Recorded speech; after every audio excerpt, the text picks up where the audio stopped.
La fille d'un homme fortuné n'avait jamais parlé de toute sa vie jusqu'à ce qu'il surprenne sa nourrice afro-américaine et son enfant chanter une mélodie, ce qui modifia instantanément sa compréhension des choses. Richard Blackwood restait figé dans l'embrasure de la porte de la chambre d'enfant, contemplant Isabella, sa fille de 6 ans, entonner parfaitement une chanson française, tandis que Kesha, la nounou qu'il avait engagée par pur désespoir, l'accompagnait au piano. Isabella, chez qui un mutisme sélectif avait été diagnostiqué à l'âge de 3 ans, n'avait pas proféré un seul mot depuis plus de 2 années. Pourtant, elle était là, chantant avec une voix céleste. « Que se passe-t-il ici » hurla Richard, les prenant toutes deux par surprise. Isabella se tut immédiatement, ses iris bleus emplis d'effroi, tandis que Kesha se levait rapidement du banc de piano. « Monsieur Blackwood, je peux vous éclairer » proposa Kesha. « Éclairer » Richard fit irruption dans la pièce, sa voix empreinte d'une fureur qui fit reculer Isabella derrière Kesha. « Éclairer comment vous êtes parvenu à faire parler ma fille alors que les plus grands spécialistes de New York ont affirmé qu'elle ne parlerait peut-être plus jamais. » Kesha Johnson, âgée de 28 ans, saisissait parfaitement ce que ce ton impliquait, ayant travaillé pour la famille Blackwood au cours des 2 derniers mois. Elle avait constaté que Richard considérait sa fille comme un échec entrepreneurial, une obligation sociale à dissimuler lors des réceptions mondaines. L'homme dilapidait d'immenses richesses pour des thérapeutes onéreux qui traitaient Isabella comme un sujet d'expérience de laboratoire, mais il n'avait jamais simplement cherché à dialoguer avec elle. « Monsieur, Isabella a toujours possédé la faculté de s'exprimer, » répondit calmement Kesha, posant sa main réconfortante sur l'épaule de la jeune fille. « Elle décide quand et avec qui elle échange. »« Elle décide. » Richard ricana avec mépris. « Elle a 6 ans et est quasiment muette. » Les médecins ont déclaré que c'était une affection neurologique grave, et soudain, vous, une nounou sans qualification médicale, pouvez la soigner en 2 mois? Le dédain dans la voix de Richard était manifeste. Pour lui, Kesha n'était qu'une employée de plus, embauchée parce que ses exigences salariales étaient nettement inférieures à celles des agences spécialisées qui avaient abandonné Isabella après seulement quelques semaines. « Je ne l'ai pas soignée, monsieur. Je l'ai écoutée, » déclara Kesha, sentant Isabella lui presser la main. Et Isabella me raconte des histoires incroyables chaque jour. Elle maîtrise 3 langues et joue de 4 instruments différents. Mensonge, cracha Richard. Ma fille peut à peine communiquer. Les évaluations médicales sont très précises concernant ses incapacités. Puis Isabella posa un acte qu'aucun des 2 adultes n'avait prévu. Elle sortit de derrière Kesha, regarda directement son père et prononça d'une voix claire et mûre. « Papa, je parle. Je ne parle juste pas aux personnes qui ne veulent pas m'écouter. » Le silence qui suivit fut écrasant.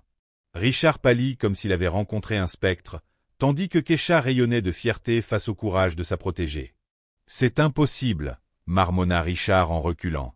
Les médecins, les analyses, des années de thérapie. Isabella poursuivit, sa voix gagnant en assurance. « Kesha me demande ce que je pense. Toi, tu ne demandes aux médecins que ce qui ne va pas chez moi. » La simplicité dévastatrice de cette affirmation frappa Richard comme un choc physique. Il regarda sa fille, la considéra vraiment, et pour la première fois, ne perçut pas une enfant endommagée, mais une jeune fille intelligente et consciente d'elle-même qui avait été réduite au silence par un monde qui préférait la classifier plutôt que la comprendre. Cependant, Richard Blackwood n'était pas le genre d'homme à admettre ses erreurs, surtout pas devant une employée qu'il estimait inférieure. Son visage se durcit de nouveau. « Kesha, vous êtes congédiée. Je veux que vous quittiez ma propriété sur le champ. »« Non !» hurla Isabella, s'agrippant à la robe de Kesha. « Elle ne peut pas s'en aller. C'est la seule qui me comprend. » Richard ignora complètement la détresse de sa fille.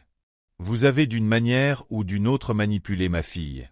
Je ne sais pas quelle supercherie vous avez utilisée, mais cela suffit pour aujourd'hui. » Kesha resta calme, même en voyant Isabella commencer à pleurer silencieusement. Il y avait une détermination discrète dans le regard de la nounou qui fit marquer un temps d'arrêt à Richard, comme si elle détenait des informations qu'il n'avait pas. « Comme vous le désirez, monsieur Blackwood, » dit doucement Kesha. « Mais avant de partir, Isabella a quelque chose à vous révéler, quelque chose qui pourrait modifier votre perception de votre propre fille. Si vous appréciez ce récit sur la manière dont les préjugés peuvent aveugler même un père au potentiel de sa propre fille, n'oubliez pas de vous abonner à la chaîne car ce que Kesha était sur le point de dévoiler concernant Isabella allait non seulement transformer l'existence de cette famille mais aussi démontrer que parfois les biens les plus précieux sont dissimulés juste sous notre nez. Vous disposez de 15 minutes pour rassembler vos effets personnels et quitter ma propriété, déclara Richard, sortant son téléphone portable de sa poche.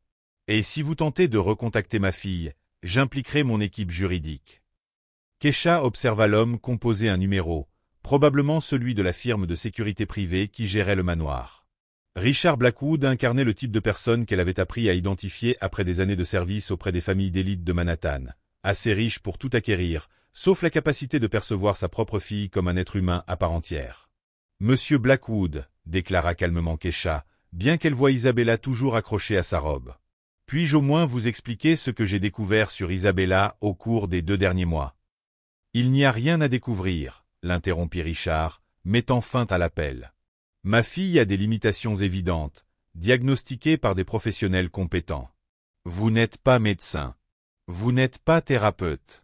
Vous n'êtes qu'une nounou qui a réussi à enseigner quelques astuces à une enfant confuse. » Le mot « seulement » résonna dans la pièce comme un coup sec. Kesha Johnson avait obtenu son diplôme de l'Université de Columbia avec mention en psychologie de l'enfant, parlait couramment 4 langues et détenait des spécialisations en développement cognitif et en traumatisme infantile. Pourtant, pour Richard, elle serait toujours juste une nounou noire qu'il avait engagée pour 20% de moins que ce que les agences spécialisées facturaient. « Papa, s'il te plaît », supplia Isabella, ce furent ses premiers mots prononcés à son père en plus de 2 ans. « Kesha m'a appris que je suis intelligente. Elle m'apprend des choses que les médecins n'ont jamais faites. » Richard ne jeta même pas un coup d'œil à sa fille. Son regard resta fixé sur Kesha avec une froideur qu'elle connaissait trop bien, l'expression de quelqu'un habitué à se débarrasser des individus comme des objets jetables. « Isabella, va dans ta chambre. La nouvelle nounou arrivera demain matin, » ordonna-t-il, comme s'il s'adressait à un chien désobéissant. « Je ne veux pas une nouvelle nounou, » hurla Isabella, serrant encore plus fort la robe de Kesha. « Je veux Kesha. Elle ne me traite pas comme si j'étais cassé. » Ce fut alors que Richard fit quelque chose qui étonna même Kesha, habitué à la cruauté voilée de la haute société. Il souleva Isabella avec une force excessive, ignorant complètement ses cris et ses supplications, et la tendit à Carmen, la femme de ménage qui était apparue à la porte. « Carmen, emmène Isabella dans sa chambre et verrouille la porte. Elle ne doit pas en sortir tant que je n'aurai pas réglé cela, » lui intima-t-il, comme s'il donnait des instructions sur les déchets. « Kesha !» hurla Isabella alors qu'elle était tirée hors de la pièce, ses larmes résonnant dans le couloir. « Ne m'abandonne pas. S'il te plaît, ne m'abandonne pas. » Le bruit de la porte de la chambre d'Isabella qui se verrouillait traversa l'air comme un coup de feu. Kesha resta immobile, assimilant l'insensibilité absolue de cet homme qui venait de traumatiser sa propre fille pour préserver son interprétation commode de la réalité. Maintenant, Richard se tourna vers Kesha avec un sourire qui n'atteignait pas ses yeux. « Vous avez 10 minutes. Si vous ne partez pas volontairement, j'appellerai la sécurité. » Kesha Johnson avait grandi à Brooklyn, enfant d'une femme de ménage et d'un chauffeur de bus. Elle connaissait intimement le sentiment d'être sous-estimée, rejetée et traitée comme inférieure par des individus qui confondaient richesse et intelligence. Mais elle avait aussi appris quelque chose que Richard Blackwood n'avait pas encore découvert. Les personnes les plus dangereuses sont celles que l'on sous-estime entièrement. « Monsieur Blackwood », déclara-t-elle, maintenant une voix ferme en saisissant son sac. « Puis-je vous poser une question simple ?» Richard jeta un coup d'œil à la Rolex en or à son poignet avec une impatience exagérée. « Vite. Croyez-vous sincèrement que votre fille est incapable, ou avez-vous peur de découvrir qu'elle est plus intelligente que vous ne le supposez ?» La question frappa Richard comme un coup à l'estomac. Il fit un pas vers Kesha, les poings serrés. « Comment osez-vous remettre en question ma compétence en tant que père? J'ai dépensé une fortune en spécialiste, en thérapie, en traitement. J'ai tout fait pour ma fille. »« Tout sauf l'écouter, » répondit doucement Kesha. « Isabella n'a pas besoin de plus de thérapeute, monsieur. Elle a besoin d'un père qui croit en elle. » Richard rit avec dédain. Des conseils parentaux d'une baby-sitter d'une 20aine d'années qui n'a même pas d'enfant. Quelle blague! Kesha ouvrit son sac et en sortit un petit enregistreur numérique. « Monsieur Blackwood, au cours des 2 derniers mois, Isabella m'a confié beaucoup de choses. Des récits sur ce qu'elle ressent quand les médecins parlent d'elle comme si elle n'était pas présente. À quel point elle est attristée quand vous annulez des dîners parce que vous avez honte de la montrer. Comme elle feignait une incapacité à marcher correctement lors d'un rendez-vous chez le médecin parce qu'elle réalisait que plus elle semblait diminuer, plus elle recevait d'attention. Le teint de Richard pâlit progressivement pendant que Keisha parlait. « Votre fille n'est pas muette, monsieur Blackwood. C'est une enfant brillante qui a appris que le silence est le seul moyen d'obtenir de l'affection dans un foyer où être différent est traité comme une maladie. » Richard arracha violemment l'enregistreur des mains de Keisha. « Vous n'étiez pas autorisé à enregistrer quoi que ce soit dans cette résidence. Cela constitue une invasion de la vie privée. »« Isabella m'a donné la permission, » répondit calmement Keisha. Elle voulait que quelqu'un entende enfin sa voix. « Et il y a de nombreux autres enregistrements, monsieur. 2 heures de conversation où votre fille fait preuve d'un vocabulaire avancé, d'une compréhension de la musique classique et d'une perspicacité émotionnelle qui impressionnerait n'importe quel psychologue. » La réalité commença à émerger dans les yeux de Richard comme une tempête lointaine. Pour la première fois, il comprit qu'il avait profondément sous-estimé non seulement sa fille, mais aussi la femme qui se tenait devant lui. « Que désirez-vous » demanda-t-il, sa voix. Keisha sourit pour la première fois depuis que Richard était entré dans la pièce. Ce n'était pas un sourire triomphant, mais quelque chose de bien plus puissant, l'expression de quelqu'un qui possède des informations capables de démanteler des mondes soigneusement construits. « Je désire que vous cessiez de traiter votre fille comme une entreprise ratée et que vous commenciez à la percevoir comme l'enfant extraordinaire qu'elle a toujours été. Mais au-delà de cela, » elle marqua une pause, sortant un autre enregistreur de sa manche, « je désire que vous compreniez que certaines personnes que vous considérez comme de simples employés possèdent la connaissance précise de la manière de documenter les vérités embarrassantes. » Du couloir, on pouvait encore entendre Isabella pleurer dans sa chambre fermée à clé, appelant le nom de Keisha. Le son imprégnait l'atmosphère tendue entre les 2 adultes comme un rappel constant qu'au cœur de ce conflit de volonté se trouvait une enfant de 6 ans qui aspirait simplement à être comprise. Richard regarda Keisha avec un mélange de colère et de quelque chose qu'elle reconnut comme de la peur. Pour la première fois de son existence, il avait rencontré quelqu'un qui n'était pas intimidé par sa richesse, son statut social ou ses menaces. Quelqu'un qui possédait quelque chose qu'il ne pouvait acquérir, la vérité sur son identité authentique en tant que père. Chaque nouvelle humiliation que Richard tentait d'infliger ne faisait qu'alimenter une résolution intérieure chez Keisha qu'il ne parvenait pas à percevoir. Une détermination affûtée par des années de lutte contre des préjugés bien plus graves que les siens. Ce que cet homme privilégié ignorait, c'est que chaque acte de mépris lui fournissait précisément les munitions dont elle avait besoin pour un conflit qu'il n'avait même pas reconnu être en train de perdre. Prouvant que parfois la plus grande force émerge précisément lorsque d'autres croient avoir brisé notre esprit. 3 jours s'étaient écoulés depuis l'expulsion de Keisha du manoir Blackwood, et Richard pensait avoir enfin résolu le problème de la nounou dérangeante. Il avait engagé une nouvelle gardienne par l'agence la plus exclusive de Manhattan. Margaret Foster, une Britannique de 60 ans avec des références impeccables, et plus crucialement, la discrétion absolue qu'il exigeait. Isabella n'a pas prononcé un seul mot depuis l'arrivée de la nouvelle nounou, rapporta nerveusement Carmen, trouvant Richard dans son bureau. Elle refuse de quitter sa chambre, ne mange pas correctement et refait ces bruits étranges quand elle s'agite. Richard ne leva même pas les yeux de ses rapports financiers. C'est normal.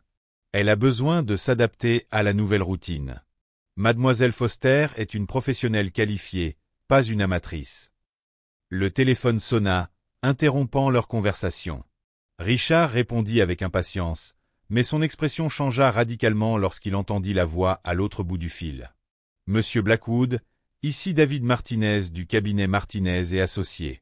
Je représente mademoiselle Keisha Johnson dans une affaire qui pourrait être d'intérêt mutuel. Richard fit signe à Carmen de partir et ferma la porte du bureau. Je ne sais pas à quoi vous faites allusion. Cette femme a été renvoyée pour des raisons légitimes. Intéressant. La voix de l'avocat resta calmement professionnelle. Parce que je possède un dossier plutôt conséquent concernant la discrimination raciale et la maltraitance infantile. Ma cliente a méticuleusement documenté ses expériences au sein de votre domicile. C'est de l'extorsion, rugit Richard, mais sa voix trahissait son anxiété. Je garde les meilleurs avocats de New York. Cette nounou ne peut pas se permettre de m'affronter. David Martinez ricana doucement. Monsieur Blackwood, vous ne savez peut-être pas que mademoiselle Johnson a obtenu son diplôme avec les plus hautes distinctions en psychologie de l'enfant à Columbia, détient une spécialisation en traumatisme infantile et en développement cognitif, et poursuit actuellement une maîtrise en droit de l'enfant à NYU.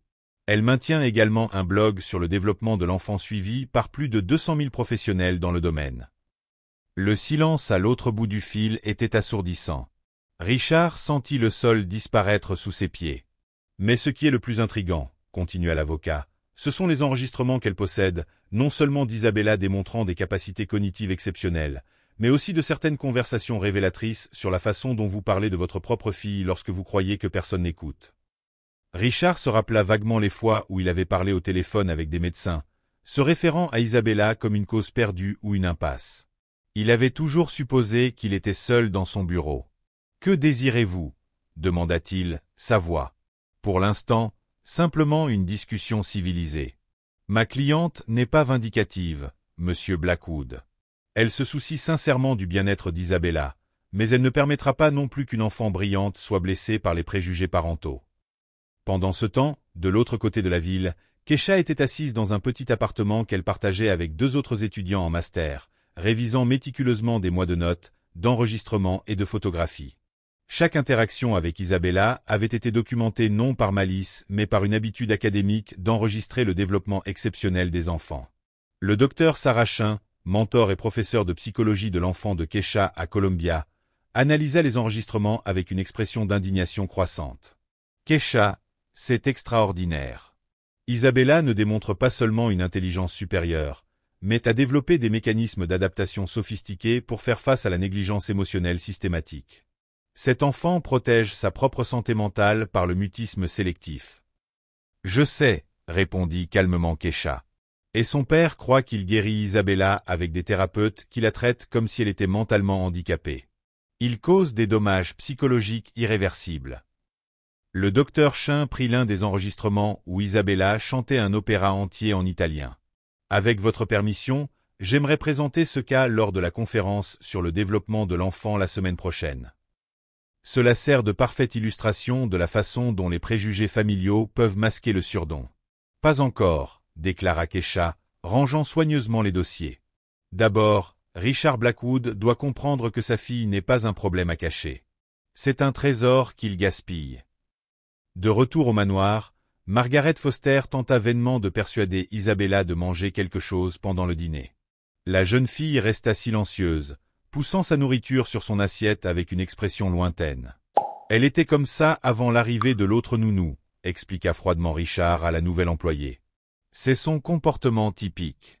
Ne vous laissez pas abuser par des ruses dramatiques. » Margaret, professionnelle expérimentée, observa Isabella avec une inquiétude croissante. En 40 ans de prise en charge d'enfants, elle n'avait jamais été témoin d'une fille aussi clairement traumatisée traitée avec une telle indifférence par son propre père. « Monsieur Blackwood, dit-elle prudemment, peut-être l'enfant bénéficierait-elle d'une approche plus individualisée. Elle possède clairement une intelligence supérieure à la moyenne. Isabella a des limitations distinctes diagnostiquées par des experts, l'interrompit Richard. N'encouragez pas les fantasmes. C'est précisément ce que la nounou précédente a fait, lui remplissant la tête d'impossibilités. Cette nuit-là, après que Richard se fut retiré dans son bureau, Margaret tenta une autre stratégie. Elle s'assit à côté d'Isabella et murmura « Je sais que tu m'entends, ma chérie. Tu n'as pas à parler si tu ne le souhaites pas, mais j'aimerais vraiment apprendre à mieux te connaître. » Isabella leva les yeux pour la première fois en 3 jours. Lentement, elle écrivit quelque chose sur une serviette et la tendit à Margaret. « Keisha revient-elle » y lisait-on dans une écriture étonnamment mûre. Margaret regarda la jeune fille, voyant pour la première fois non pas une enfant perturbée, mais une petite fille désespérément solitaire. « Je ne sais pas, ma chérie. Mais je sais que tu es bien plus spéciale que quiconque dans cette maison ne le comprend. » Isabella sourit tristement et écrivit une autre phrase. Keisha le savait. Alors que Margaret tentait de saisir la complexité émotionnelle de l'enfant de 6 ans, son téléphone vibra avec un message d'un numéro inconnu. « Bonjour, Margaret. Je suis Keisha Johnson, l'ancienne nounou d'Isabella. Je sais que vous êtes une professionnelle sérieuse et que vous devez observer des dynamiques inhabituelles au sein de la famille. Si vous souhaitez discuter de ce qui se passe réellement dans cette maison, veuillez me contacter. Isabella a besoin de notre aide. » Margaret regarda Isabella, qui s'était endormie sur le canapé, serrant toujours la serviette avec ses questions sur Keisha. Pour la première fois de sa carrière, une professionnelle expérimentée se demandait si rester dans une maison particulière était plus préjudiciable que bénéfique pour un enfant. De l'autre côté de la ville, Kesha avait terminé d'organiser ce qu'elle avait commencé à appeler le projet Isabella, une compilation exhaustive qui prouverait non seulement le génie de la jeune fille mais aussi la négligence systématique qu'elle endurait. David Martinez avait clairement déclaré qu'il possédait un dossier juridique solide.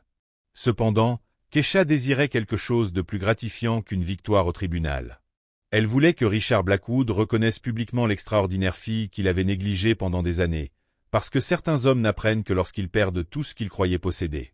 Et Richard était sur le point de découvrir qu'il n'avait pas simplement sous-estimé une nounou compétente, mais une femme qui transformerait chaque acte de mépris en carburant pour une forme de justice qui allait complètement remodeler l'avenir d'Isabella, démontrant que parfois la plus grande vengeance est simplement de révéler la vérité que les gens tentent si désespérément de cacher. Une semaine plus tard, Richard Blackwood se réveilla avec une série de notifications sur son téléphone portable qui le glaça jusqu'aux os. La première était un email du département des services à l'enfance de New York demandant une évaluation urgente du bien-être familial pour la résidence Blackwood. La seconde était un appel manqué de son avocat personnel. La troisième était un message qui allait changer sa vie pour toujours. Monsieur Blackwood, conférence de presse aujourd'hui à 15 h au Centre des droits de l'enfant de l'Université de Columbia. Votre présence est conseillée. KJ. Richard se précipita à son bureau et contacta immédiatement David Martinez. Qu'est-ce que l'enfer se passe? Pourquoi les services sociaux veulent-ils évaluer ma maison? Monsieur Blackwood, la voix de son avocat était tendue. Vous devez venir à mon bureau tout de suite. Nous avons une situation bien plus grave que prévu. Une heure plus tard, Richard était assis dans une salle de conférence, observant une présentation qui démantelait systématiquement tout ce qu'il croyait de lui-même en tant que père. Docteur Sarah Chin, l'une des expertes les plus respectées du pays en développement de l'enfant, a présenté l'exposé avec une précision chirurgicale. Ces enregistrements ont été réalisés sur une période de 2 mois par une professionnelle qualifiée avec la permission explicite de l'enfant, a expliqué le docteur Chin, en diffusant l'audio d'Isabella chantant un opéra entier en italien. Comme vous pouvez l'entendre, la jeune fille possède non seulement une capacité vocale exceptionnelle, mais aussi une maîtrise linguistique qui indique un surdon. Richard était pâle mais tentait de garder son calme. Ces enregistrements ont été faits sans mon consentement. Ils sont illégaux. David Martinez secoua gravement la tête. En fait, non. La loi de New York autorise la documentation éducative lorsqu'il y a suspicion de négligence du développement de l'enfant. Et il y a plus. L'enregistrement suivant était encore plus dévastateur. La voix d'Isabella, claire et articulée, expliqua à Kesha. Papa dit toujours au médecin que je ne comprends rien. Il parle de moi comme si je n'étais pas là. Hier, il a mentionné au téléphone que j'étais un investissement non rentable et que peut-être il devrait m'envoyer dans un pensionnat spécial. Richard sentit son monde s'effondrer. Il se rappela vaguement cet appel téléphonique, pensant qu'il était seul dans son bureau. Il y a 17 heures de matériel similaire, continua implacablement le docteur Chin. Isabella démontre constamment une intelligence supérieure, une stabilité émotionnelle lorsqu'elle est traitée de manière appropriée, et une compréhension douloureuse de la façon dont elle est perçue par son père. Mais le pire restait à venir. L'écran du projecteur affichait une série de rapports médicaux des 3 dernières années, tous signés par Richard, tous minimisant ou déformant les capacités réelles d'Isabella. Le plus dérangeant, dit le docteur Chin, est la correspondance que nous avons découverte entre M. Blackwood et les thérapeutes d'Isabella. Des emails où il leur demande explicitement de maintenir des diagnostics qui justifient son handicap social, ces mots exacts. Richard tenta de se lever, mais David le retint par le bras. « Asseyez-vous et écoutez. Ce n'est pas encore fini. » Kesha Johnson entra dans la pièce, portant un dossier volumineux. Elle ne montra ni colère ni satisfaction vindicative, seulement la détermination tranquille de quelqu'un qui avait méticuleusement documenté une injustice. « Monsieur Blackwood, » dit-elle calmement. « Pendant 2 mois, Isabella m'a raconté comment elle prétendait avoir plus de difficultés qu'elle n'en avait en réalité, car elle réalisait que plus elle semblait limitée, plus elle recevait d'attention de son père. Une enfant de 6 ans manipulant des adultes pour obtenir une affection basique. Richard éclata finalement. « Vous avez manipulé ma fille. Vous lui avez ordonné de mentir, de simuler des capacités qu'elle ne possède pas. » En fait, interrompit le docteur Chin, les tests neurologiques que nous avons effectués au cours des dernières semaines confirment qu'Isabella n'a jamais eu aucune limitation cognitive. Le mutisme sélectif était une réponse à une négligence émotionnelle systématique. Kesha ouvrit le dossier, révélant des centaines de dessins, de compositions musicales et même de courts poèmes qu'Isabella avait créés pendant ces 2 mois. Isabella n'avait pas besoin d'être guérie, monsieur Blackwood. Elle avait besoin d'être vue. Mais les médecins, balbutia Richard. Les médecins ont répondu à vos attentes, expliqua froidement David Martinez. Lorsqu'un parent influe et aisé insiste à plusieurs reprises sur le fait que sa fille a des limitations, les professionnels ont tendance à trouver des preuves qui confirment ce récit, surtout lorsque ce parent paie très bien pour des diagnostics arrangeants. Le coup final vint lorsque le docteur Chin diffusa le tout dernier enregistrement, réalisé 3 jours auparavant, où Isabella conversait couramment avec Margaret Foster sur la philosophie et les mathématiques avancées. Ce qui m'étonne le plus, la voix d'Isabella résonna dans la pièce, c'est que papa n'a jamais réalisé que j'ai toujours su qu'il avait honte de moi. Je faisais juste semblant d'être plus limité parce que c'était le seul moyen pour qu'il me prête attention. Richard s'effondra sur sa chaise. Toute son arrogance se dissipa. Je voulais juste la protéger. Je voulais qu'elle soit normale, heureuse. Vous vouliez qu'elle se conforme à votre version de la normalité, corrigea doucement Kesha. Et quand elle ne l'a pas fait, vous avez préféré croire qu'elle était brisée plutôt que d'accepter que peut-être votre définition de la normalité était trop étroite. David Martinez posa un document devant Richard. Le département des services à l'enfance envisage un plan de garde conjointe supervisé. Isabella continuera à résider avec vous, mais avec un suivi psychologique obligatoire, non pas pour elle, mais pour vous. Et il y a plus, ajouta le docteur Chin. Isabella sera intégrée à un programme pour enfants surdoués à Columbia, où ses capacités seront stimulées de manière appropriée. Mademoiselle Johnson sera sa tutrice pédagogique officielle. Richard regarda Kesha avec un mélange de colère et de quelque chose qui ressemblait au désespoir. « Que voulez-vous de moi ?»« Je veux que vous soyez le père qu'Isabella mérite, » répondit simplement Kesha. « Je veux que vous voyiez votre fille comme l'enfant extraordinaire qu'elle a toujours été.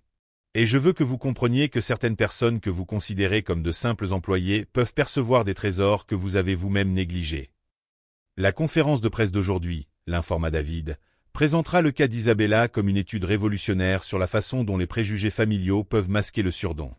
Mademoiselle Johnson sera reconnue comme chercheuse associée à Columbia. Richard comprit enfin toute l'étendue de sa défaite.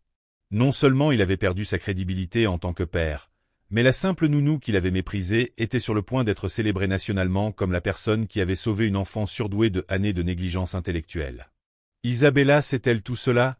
demanda-t-il, sa voix brisée. Kesha sourit pour la première fois. Isabella a aidé à tout planifier. Elle veut vraiment que son père apprenne à la voir pour ce qu'elle est. Elle m'a dit, « Kesha, papa n'est pas méchant. Il a juste oublié comment me regarder sans avoir peur. » Le pardon implicite dans ces mots d'une enfant de 6 ans fut plus dévastateur pour Richard que toute punition légale n'aurait pu l'être.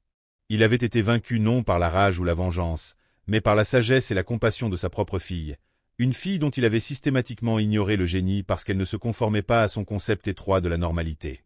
Alors que les adultes finalisaient les complexités juridiques de cette révolution familiale, une question persistait.